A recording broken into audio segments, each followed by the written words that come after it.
Castigo Real, capítulo 3, de Bárbara Cartland. De pronto se sintió débil y asustada. Se sentó en un sofá y el ministro se acercó y le dijo: «Creo que debo explicarle que el príncipe está ansioso por demostrar el gran respeto y admiración que siente Balutic por la corona británica». Ágata sabía que lo mismo podía decirse de muchos pequeños países de Europa que deseaban conservar su independencia. Como Su Alteza Real se siente muy orgulloso de estar emparentado con el príncipe consorte, se acercó a Su Majestad, la reina Victoria, y le sugirió que le proporcionara una esposa inglesa para que compartiera con él el trono de Balutic. «Él no pudo haber oído hablar de mí», dijo Ágata con voz casi imperceptible. «Me parece que usted no toma en cuenta nuestra eficiencia en lo que se refiere a Balutic», respondió el ministro. «Sabiendo que es usted ahijada de la reina y como representante de mi país en Londres, propuse que aprobaran su nombre». Ágata supuso que habría otros nombres en la lista, pero fue lo suficientemente cautelosa como para no mencionarlo, aunque aún se sentía atolondrada por lo que había escuchado. «Ahora ya todo está arreglado», dijo el ministro con evidente expresión de alivio. «Lo único que pudiera parecerle a usted un poco molesto es que Su Alteza Real desea que parta a fines de la próxima semana». «¿A fines de la próxima semana?», repitió la duquesa. «Eso es imposible». «Nada es imposible, milady», dijo el ministro con una sonrisa. «Y le aseguro que Su Alteza Real ha pensado en todos los detalles para que no se produzcan molestias innecesarias». «A mí me parece molesto e innecesario que una novia tenga que casarse en tan poco tiempo». El ministro extendió las manos en un gesto muy expresivo. «Entiendo sus sentimientos, milady», dijo, «pero Su Alteza Real desea una boda en el verano, que es el momento en que la mayor parte de sus súbditos visita la capital. Demorarla más significaría que habría demasiado calor y que la fecha casi coincidiría con la época de las cosechas». «Comprendo lo que dice», respondió el duque, «y Ágata debe hacer un esfuerzo por estar lista». «¿Quiere decir que no voy a conocer al príncipe hasta que llegue a Balutic?», preguntó Ágata. «Me temo que es imposible que él venga a Inglaterra en este momento», respondió el ministro, «pero Su Alteza Real está haciendo todo cuanto está en su poder para que se sienta contenta». Su voz se volvió más lenta. «Vendrá un acorazado para llevarla a usted y a su comitiva hasta Drina, que es el puerto más cercano, y desde allí el ejército la escoltará a través de Albania hasta Balutic. Es un viaje bastante corto y solo tendrá que pasar una noche en el camino. Supongo que a Su Alteza Real se le ha olvidado que una novia necesita un ajuar», interrumpió la duquesa antes que Ágata pudiera hablar. El ministro sonrió. «Se equivoca, milady, y perdone que se lo diga. Debido a la premura existente, Su Alteza Real me ha dado poderes para ordenar todo lo necesario a los mejores modistos de Londres». «¿Está diciendo que ya compró mi ajuar?». «Admito que le consulté a mi esposa, quien es muy hábil en esos menesteres», respondió el ministro. «Y como tal vez los vestidos necesiten ligeras alteraciones, he hecho los arreglos necesarios para que los modistos vengan al castillo mañana por la mañana». Miró al duque antes de contestar. «Espero que milord le ofrezca su hospitalidad. En caso necesario, ellos traerán también muchas de las otras cosas que usted necesitará». Se detuvo para contemplar las caras de asombro de su auditorio antes de proseguir. «Las cosas que no estén listas para el sábado podrán enviarse después, pero mi esposa me asegura que habrá una gran cantidad de baúles listos para llevar con nosotros a bordo». «No puedo creerlo», exclamó la duquesa. «Con franqueza, excelencia, tanta premura me parece desagradable, y el hecho de que el novio haya comprado el ajuar es casi un insulto a la novia». «Quizá deba confiarle un pequeño secreto, milady», dijo el ministro. «Durante las últimas 4 semanas visité a diario el palacio en busca de una respuesta positiva de Su Majestad la Reina, ya que ella no decidió con la prontitud que nosotros esperábamos». Algo en su voz le hizo comprender a Ágata que el ministro había estado muy preocupado. Su excelencia, con una sonrisa, concluyó: «Ayer tuve la satisfacción de conseguir una respuesta afirmativa de la reina y pude seguir adelante con los arreglos». «Pienso que se nos debió avisar con más tiempo», observó la duquesa. «Solo puedo pedirles disculpas», contestó el ministro, «pero les aseguro que hice todo cuanto pude». Hubo una pausa antes que Ágata preguntara: «¿Y si yo no aceptara la proposición de Su Alteza?». Habló en voz baja, pero todos los presentes la escucharon. El rostro del ministro reflejó una infinita consternación y se quedó inmóvil, como si se hubiera vuelto de piedra. La duquesa se limitó a mirar a Ágata y el duque, que fue el primero en reaccionar, exclamó: «¿Qué quieres decir con eso de no aceptar? Por supuesto que aceptarás. Es un gran honor para ti y para la familia. Quizá debí mencionar antes que yo y todos los de mi sangre lo consideramos un inmenso privilegio». «Pero nunca hemos visto a Su Alteza Real», dijo Ágata en voz baja. «¿Y eso qué importa?», preguntó el duque. «Una vez casados, tendrás mucho tiempo para conocerlo». Como pensó que el duque estaba adoptando una actitud equivocada, el ministro se acercó un poco a Ágata y le dijo en voz baja: «Le aseguro, Lady Ágata, que todos en Balutic, desde el monarca hasta su más humilde súbdito, harán todo lo posible porque usted sea feliz». La miraba a los ojos, y al comprender que ella no estaba convencida, continuó diciendo: «Balutic es un país muy bello. Tiene altas montañas y los ríos que lo cruzan lo convierten en un sitio muy fértil». Volvió a mirarla y, observando que ella dudaba aún, añadió: «Al principio quizá el idioma le parezca un poco difícil. Se parece más al serbio que al húngaro, pero tiene mucha similitud con el rumano». «Yo hablo tanto el rumano como el serbio». «¿De veras?». El ministro se mostró incrédulo, pero luego añadió: «Claro que sí. Supe que su padre había sido un gran lingüista, pero se me había olvidado». «Creo que papá jamás visitó Balutic», dijo Ágata con voz lenta. «Pero visitó muchos otros países de los Balcanes». Ágata adoptó una expresión dudosa. «Papá viajó por todo el mundo», dijo, «y mi madre podía hablar el rumano y muchas otras lenguas balcánicas». «De eso estoy seguro», asintió el ministro.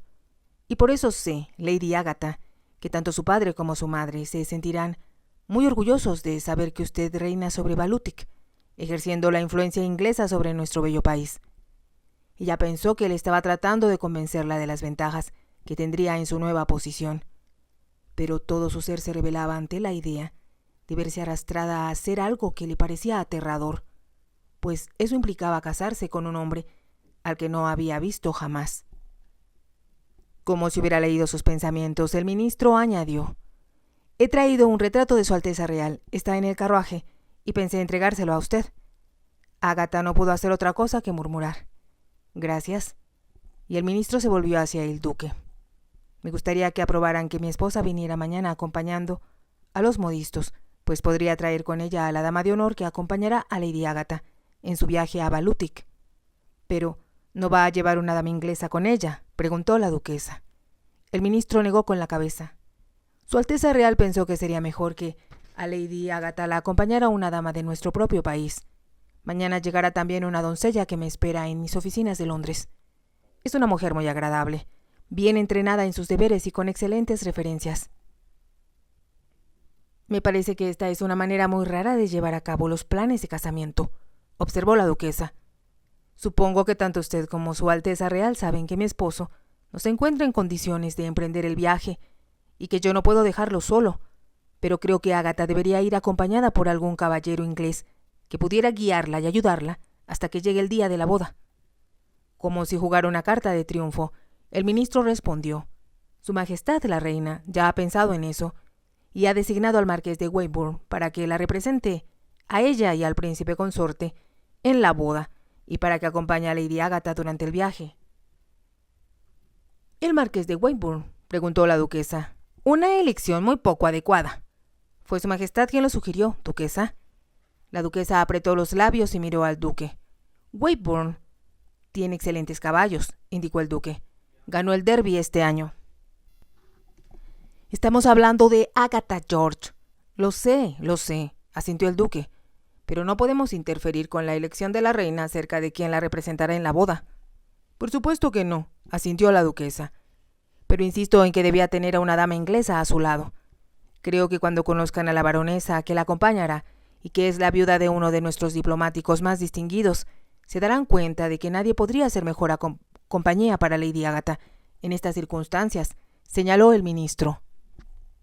La duquesa suspiró, pero no dijo nada, y Ágata, sintiendo que ya no podía soportar más, se puso de pie, atravesó la habitación y se paró frente a la ventana, donde se quedó mirando hacia el jardín. Por el momento no pensaba en la desoladora perspectiva de casarse con un hombre a que no conocía y vivir en un país que no era el suyo. Pensaba en que tendría que dejar a Swallow y en lo duro que eso sería para ella. «No puedo hacerlo», se dijo. Entonces le pareció ver a su padre que le sonreía, como si realmente hubiera estado allí. «¿Cómo puedo negarme, papá?», le preguntó desde el fondo de su corazón. En aquel momento le pareció como si de verdad lo estuviera escuchando, que su padre le decía que, excepto por el caballo, era muy poco lo que iba a dejar en ese sitio.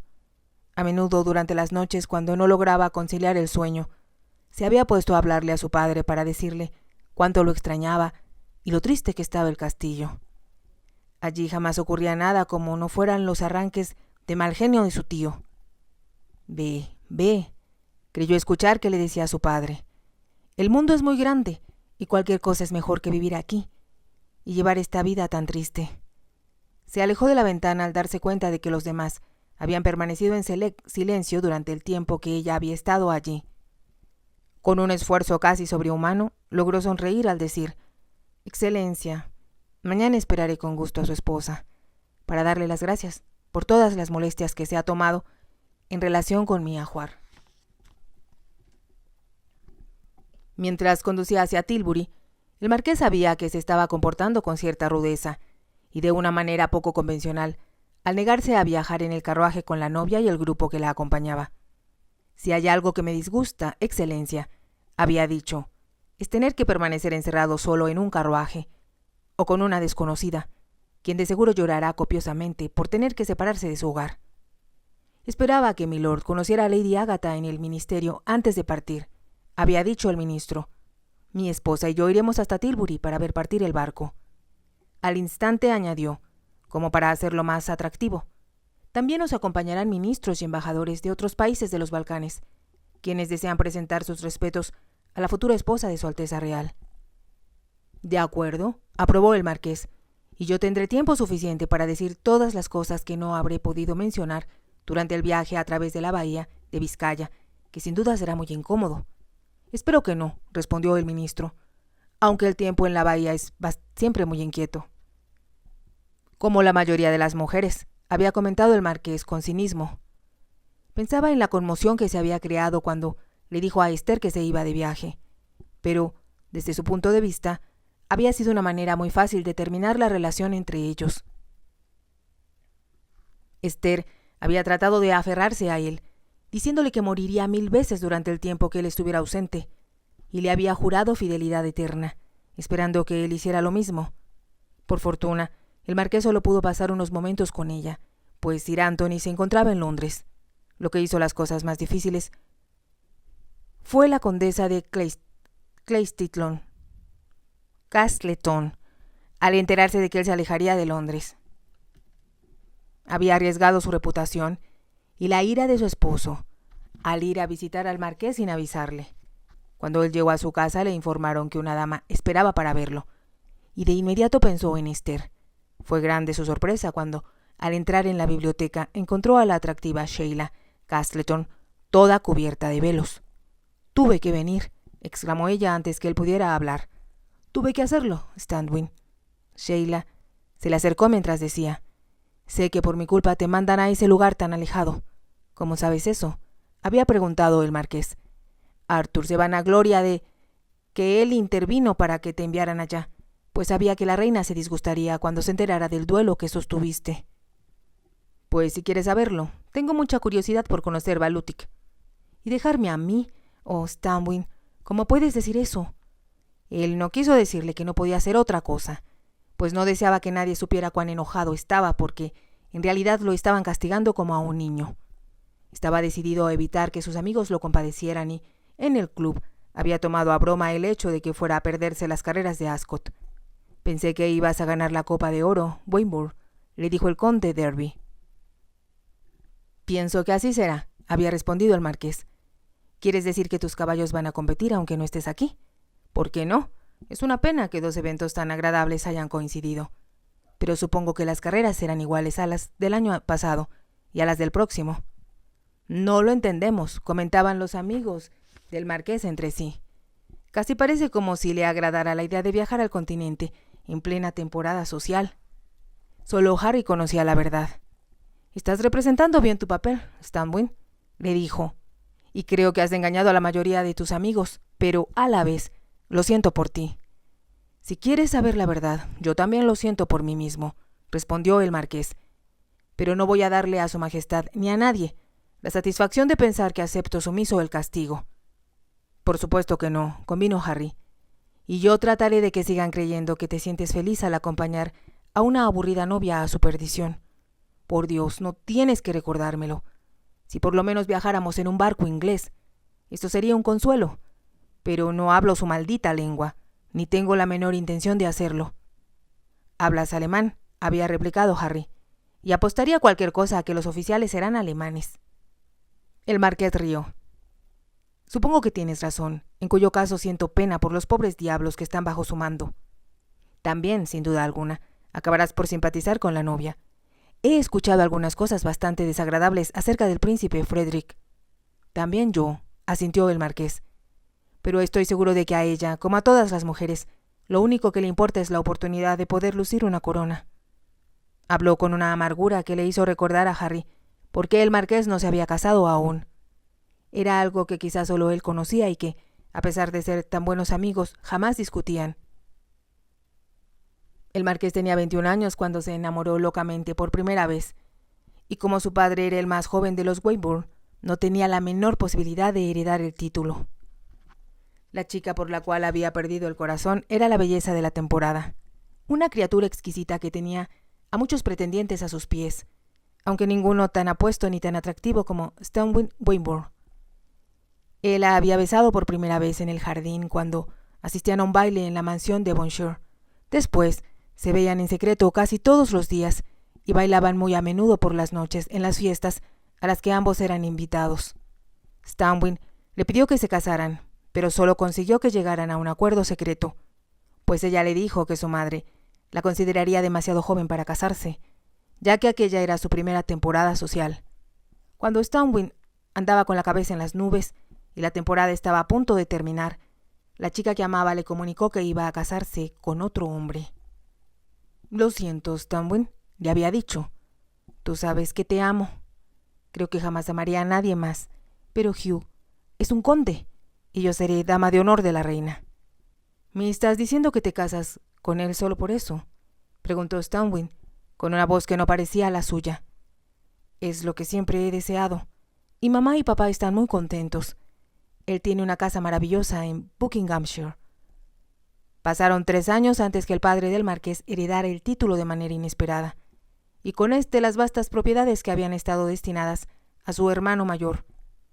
2 años después, Stanwin, quien había perdido a su gran amor porque su posición no era lo suficientemente buena para ella, se convirtió en el marqués de Weybourne.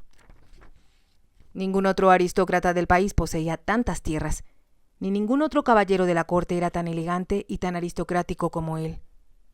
No dejaba de causarle cierta satisfacción el saber que el conde, quien había tomado su lugar en el corazón de su adorada, se había vuelto gordo y calvo, y que su esposa, aunque todavía bella, tenía en el rostro una permanente expresión de desdicha. Además, aunque ya tenía 3 hijas, todavía no tenía ningún heredero. El marqués estaba al tanto de todo, pero no decía nada. El marqués le dijo entonces a Harry que él estaba convencido de que las mujeres, aunque llegaran a amar a alguien, se vendían al mejor postor. «Algún día tendrás que casarte», le había contestado Harry. «Para eso no tendré ninguna dificultad», respondió el marqués, y Harry advirtió el cinismo con que pronunciaba esas palabras. El marqués no tenía necesidad de explicarle que cualquier chica estaría dispuesta a aceptarlo simplemente por su título y sus posesiones, sin necesidad de mezclar el corazón en el asunto. «Quizá algún día se vuelva a enamorar», se había dicho Harry a sí mismo, pero a la vez tenía el presentimiento de que no era muy probable. Ahora, mientras se dirigía hacia Tilbury, el marqués recordó los comentarios que había escuchado acerca de la novia que escoltaría, pues todo parecía indicar que le esperaba un destino bastante triste. «Pero, ¿qué importa eso?», se dijo. «Si tomamos en cuenta que la hija de un duque difunto escalará la posición de princesa reinante, esperamos que tenga suficiente carácter para enfrentarse a su esposo. pero recordó que el príncipe era alemán y que, por lo tanto, era probable que no escuchara a nadie, y mucho menos a su esposa. Durante todo el camino a Tilbury, Agatha se sintió como si caminara al cadalso. Fue tal su impresión al recibir la noticia de la oferta de matrimonio del príncipe de Balutic, que había aceptado sin resistencia. Pero después, cuando la condesa Jakik, la esposa del ministro, llegó con el ajuar de novia, comenzó a comprender lo que aquel matrimonio implicaba. Ella sería exiliada a un país extraño y casada con un hombre a quien jamás había visto, y después del día de la boda ya no habría remedio para tal situación. Ahora tenía mucho miedo, y pocos días antes de su partida le habría dicho a su tía: «Supongo que ahora ya es imposible que yo diga que he cambiado de parecer». Su tía le dirigió una mirada compasiva. «Creo que estás padeciendo lo que llamamos nervios de novia», le contestó. «Pues olvídalos. Nadie va a escuchar tus lamentos, ya que, en mi opinión, eres la chica más afortunada del mundo». Si te ha gustado, te invito a que te suscribas, a que me regales un me gusta y actives la campanita para poder seguir escuchando esta historia. Gracias.